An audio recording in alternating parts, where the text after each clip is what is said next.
ಆಸ್ತಿ, ಮನೆ, ಉದ್ಯೋಗ, ಬ್ಯಾಂಕ್ ಬ್ಯಾಲೆನ್ಸು, ಬಯಸಿದ್ದು ಎಲ್ಲವೂ ಸಿಕ್ಕಿದೆ. ಸಂತೋಷವಾಗಿದ್ದೀವಾ? ಈ ಪ್ರಶ್ನೆಗೆ ಉತ್ತರ ಒಮ್ಮೊಮ್ಮೆ ಸಂತೋಷವಾಗಿರ್ತೀವಿ ಅನ್ನೋದು ಬರುತ್ತೆ ಅಲ್ವಾ? ಅಂದ್ರೆ ನಾವು ನಿರಂತರವಾದ ಸಂತೋಷವನ್ನ ಹುಡುಕ್ತಾ ಇದ್ದೀವಿ.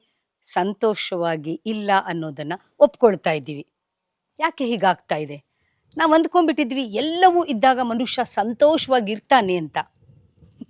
ಅಲ್ಲ, ಈಗ ಎಲ್ಲವೂ ಇದೆಯಲ್ಲ, ಆದ್ರೂ ಯಾಕೆ ಸಂತೋಷವಾಗಿಲ್ಲ? ಸಂತೋಷವಾಗಿಲ್ಲ ಅಂತ ನಾನು ನೀವು ಹೇಳೋದಲ್ಲ. ಅಂಕಿಅಂಶ ತೋರಿಸ್ತಾ ಇದೆ. ಖಿನ್ನತೆಗೆ ಒಳಗಾಗ್ತಾ ಇರುವವರ ಸಂಖ್ಯೆ ದಿನೇ ದಿನೇ ಹೆಚ್ಚಾಗ್ತಾ ಇದೆ.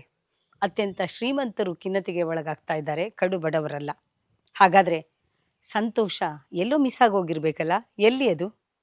ನಮಗೆ ಏನಿದೆಯೋ ಅದನ್ನ ಗುರುತಿಸಿ ಅದರ ಕುರಿತಾದಂಥ ಒಂದು ಕೃತಜ್ಞತೆ ಸಲ್ಲಿಸೋದಿದೆಯಲ್ಲ, ಅದು ಸಂತೋಷದ ಮೂಲವಾಗಿರುತ್ತೆ. ನಾವು ನಮಗೇನಿದೆಯೋ ಅದನ್ನ ಗುರುತಿಸದೆ ಏನು ಇಲ್ಲವೋ ಅದನ್ನ ಹುಡುಕ್ತಾ ಇದ್ದೀವಿ. ಹಾಗಾಗಿ ಸಂತೋಷ ಮರೀಚಿಕೆಯಾಗ್ತಾ ಇದೆ. ಭರವಸೆ ಕೇವಲ ಚಾನಲ್ ಅಲ್ಲ, ಬದುಕು ಬದಲಾಗೋದಕ್ಕೆ ತೆರೆದ ಬಾಗಿಲು.